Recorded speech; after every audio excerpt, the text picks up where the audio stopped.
Hello, and welcome to Soothing Pod's Sleep Stories. My name is Joe, and today I would like to help you relax and fall asleep, guided by my voice and the story you are about to hear. Tonight, we're going to travel to Yosemite Valley and hear a wonderful tale of a family of animals searching for two little cubs. Before we begin, let's take a moment to relax our bodies and our minds.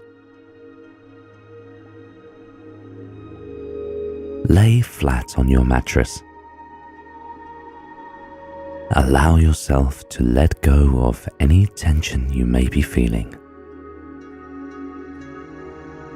As you breathe in, focus on the sweetness of that breath filling your lungs.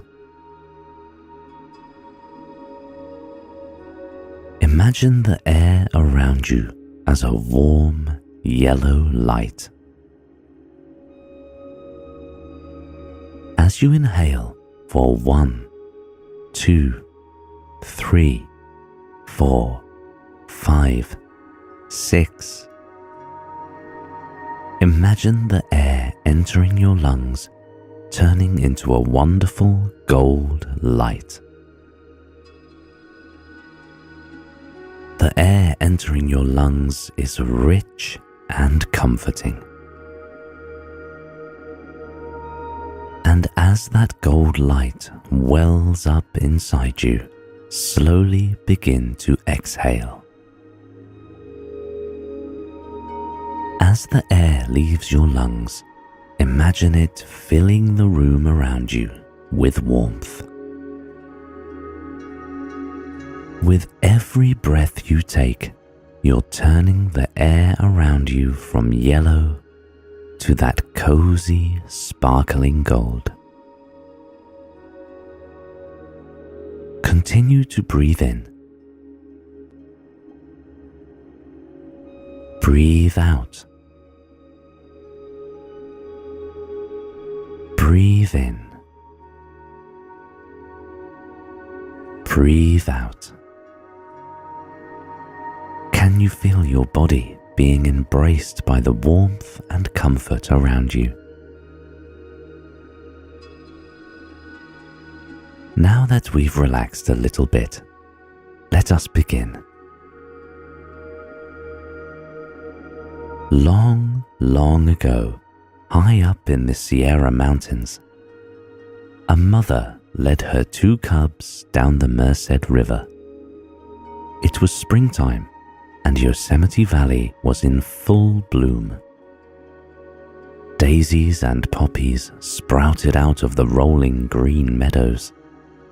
Butterflies floated from flower to flower, making their way through the fresh spring air. The cubs looked around in awe. The world they had been brought into was so beautiful, and they could feel that there was a magic in this place.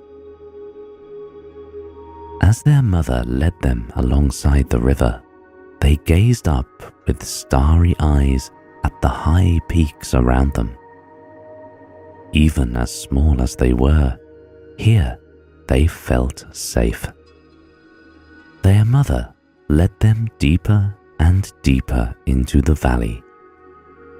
The bears splashed in the shallow water along the way. The cool glacier water felt relaxing on their tiny brown paws.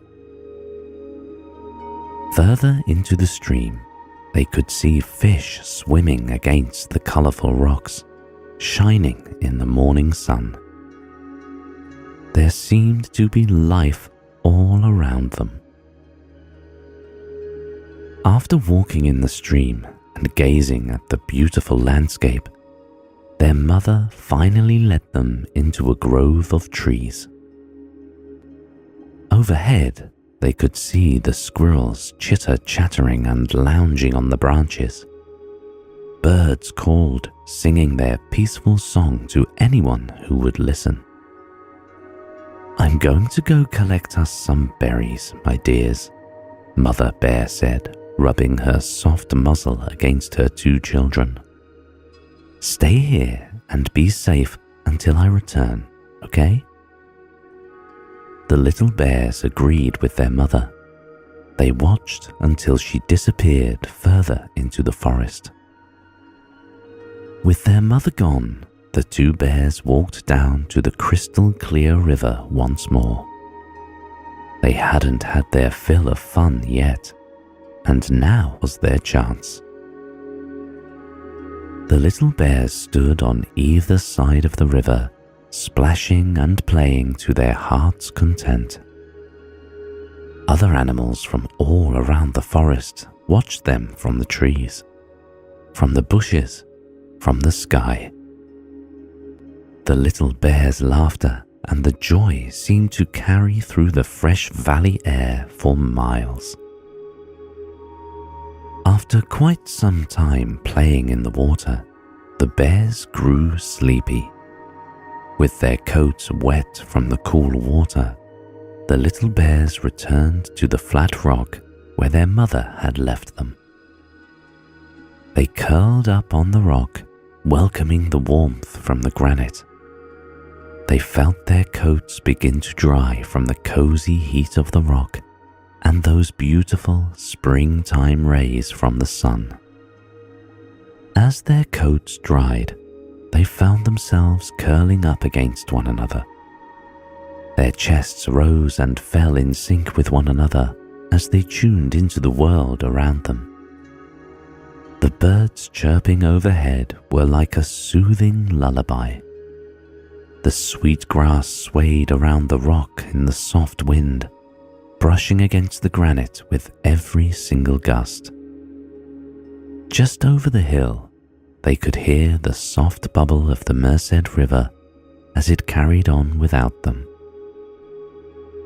It was as if nature was truly lulling them to sleep. In that moment, the bears felt so peaceful, so comfortable. They had the warmth of each other, the warmth of the sun, and the cozy soundscape of the beautiful land.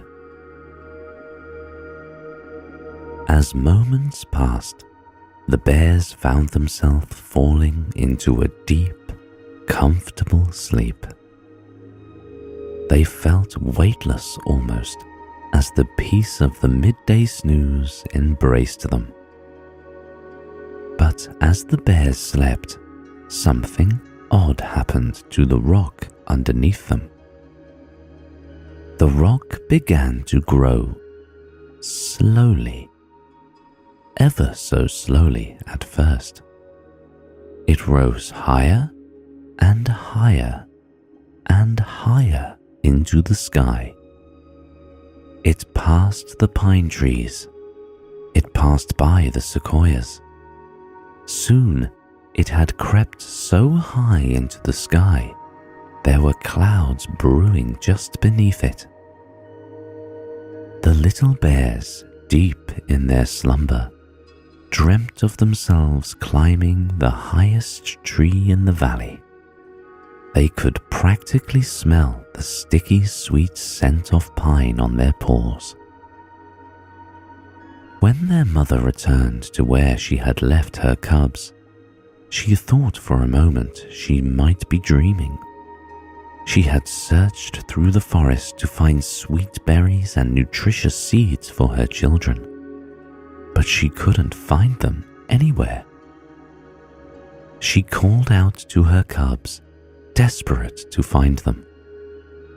She sang their names like the birds sang their songs. It traveled through the trees, through the rivers, over the valley floor.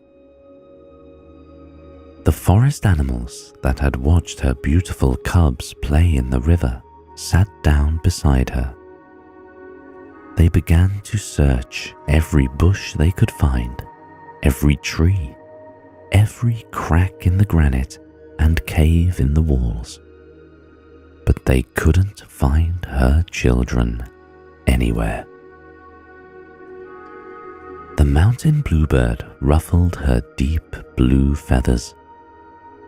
I'm going to fly as high as I can and see if I can see them in the valley, she said. She walked over beside Mother Bear and nuzzled against her fur. We'll find your cubs, Mother Bear. With that, the mountain bird flew up into the highest tree she could find. She felt the wind dancing through her feathers as her wings opened to take flight. With a gust of wind, she was soaring through the air. The mountain bluebird was weightless and free, gliding through the air untethered from the land below. Even high above the treetops, she couldn't find the two little cubs. She gazed over the land, seeing swathes of green grass and orange poppies, patches of cool granite, slivers of icy blue rivers and streams. However, she didn't see the brown of the little cub's fur. She even dove under the highest waterfall looking for the cubs. The mist peppered over her feathers, but rolled off like oil, cascading down onto the land below. The mountain bluebird decided to fly even higher. With the wind underneath her wings, she floated up, up, up through the grey clouds and into the bright blue sky. Once she was as high as her little wings could carry her, she saw them. The two little cubs still fast asleep on the mountain. The mountain bluebird felt a wave of calm wash over her body. She dove back through the clouds all the way down to the trees below. "I've found your cubs," Mountain Bluebird sang. "They're asleep on the peak of the highest mountain." Mother Bear felt relieved, but she knew getting to the top of the mountain wouldn't be a simple task. She gazed up the cliff, her eyes traveling over every inch of granite until they reached the top, which was clouded by the grey haze of rain just on the horizon. "How will we get my little cubs down?" the mother bear asked. Around her, the animals all looked up at the high peak. The squirrels knew they couldn't climb that high. The bunnies knew they couldn't jump all the way up there. The mountain bluebird knew she couldn't carry the cubs all the way down.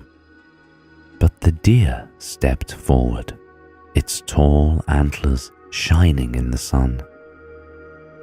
"With my hooves, surely I can climb the mountain and bring your little cubs home," he said.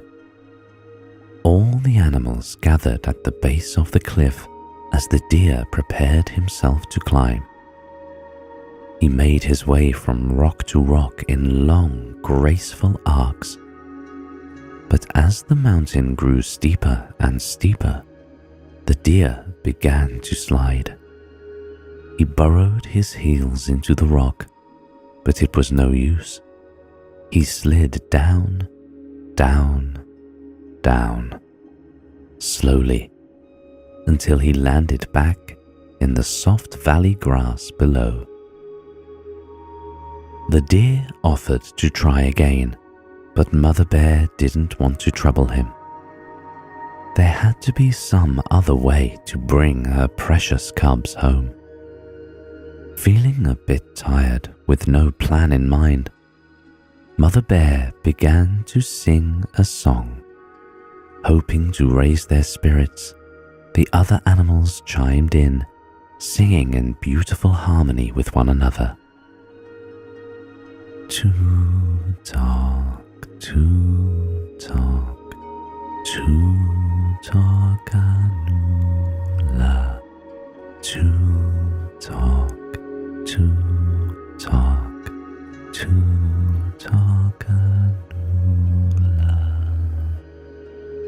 the animals sang. Their melody carried through the forest as the warmth of their spirit grew within them. The sweet feeling of positivity embraced the group as they sang together. "I can help," a tiny voice piped up. The animals looked around, searching for the source of the voice, but they couldn't quite find it. "I can help," the voice rang out again. Mother Bear looked down to a poppy by her paw, where a green inchworm sat on a vibrant orange petal. "How will you help, little one?" Mother Bear asked. She nestled down into the sweet grass until she was eye level with the flower and the inchworm. The flower rippled in the breeze, but the inchworm stuck on. "I can climb up and help your cubs. Surely I'll be able to make it." The other animals looked at the inchworm in disbelief. How could such a small creature make it all the way up into the clouds, all the way to the peak of the mountain? The inchworm made his way over to the base of the mountain, inching along ever so slowly. The animals all lounged in the grass, watching as he began his climb up the speckled granite wall. The inchworm slinked from side to side. He glided easily over delicate patches of moss, between the curled roots of juniper trees and the craggy edges of the stone that had long been underground. Below, the animals watched in awe. The inchworm had reached far higher than any of them had been able to. As the inchworm reached the clouds, he felt the icy breeze of the mountain air wash over his body. He could smell the fragrant juniper berries and the cedar needles on the mountain peak. Soon, the inchworm reached the top of the mountain. The valley floor below him seemed so small, yet so marvelous at the same time. He took in the sight for a long moment. It was almost too pure for the world. It filled his body with a kind of serenity he had never experienced before. Behind him, the little cubs finally awakened from their slumber. "Where are we?" one of the cubs asked as he gazed at the stirring rain clouds below his paws. "Don't worry," the inchworm chimed. "I'll guide you to home safe and sound." The inchworm began the peaceful journey down the mountain with the little cubs close behind him. He helped the little bears find footing all the way down the slopes. The sun began to set around them on their descent. The cliff face glistened in the orange glow of the sunset and painted the land below in the most incredible colors anyone had ever seen. Just as the moon began to rise in the sky, the cubs landed comfortably on the ground. They dug their little paws into the earth as if they couldn't believe it was real. Mother Bear embraced her cubs, pressing her black nose into their soft fur. They were finally reunited, and it was the sweetest feeling they could ever imagine. That night, Mother Bear curled up against the base of the mountain with her cubs. The inchworm happily crawled on her fur, settling down for the night with its new friends. As the stars began to dot the clear Yosemite sky, everyone felt completely at peace. Mother Bear watched her cubs' chests rise and fall, rise and fall. until the rhythm slowly coaxed her to sleep herself. And from that day on, everyone called the great granite rock Tuto Canula, after the helpful little inchworm. If you visit it today, you can stand in the awe, beauty, and wonder of this masterpiece of nature. I hope you've enjoyed this story. Please join me again tomorrow night for another story. Until then, sweet dreams.